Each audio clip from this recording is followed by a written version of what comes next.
حضرت امام علی علیہ السلام کی خدمت میں ایک شخص آ کر عرض کرنے لگا، یا علی، وہ کون سا گناہ ہے جو زنا سے بھی زیادہ بدترین ہے اور اللہ کے نزدیک سخت گناہ رکھتا ہے؟ بس جیسے ہی یہ پوچھا گیا تو امام علی علیہ السلام نے فرمایا، اے شخص، وہ گناہ جو زنا سے بھی زیادہ بدترین ہے وہ غیبت ہے۔ یاد رکھنا،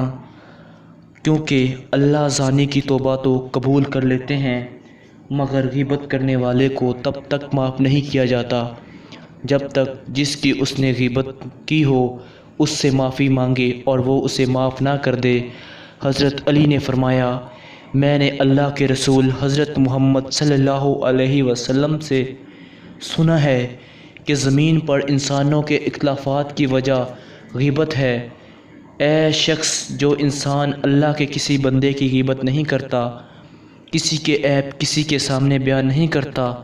تو اللہ اس انسان کے تمام گناہ معاف کر دیتے ہیں اور اپنے فرشتوں کو حکم دیتے ہیں کہ روز محشر اس انسان کو تمام انسانوں میں سرخرو رکھنا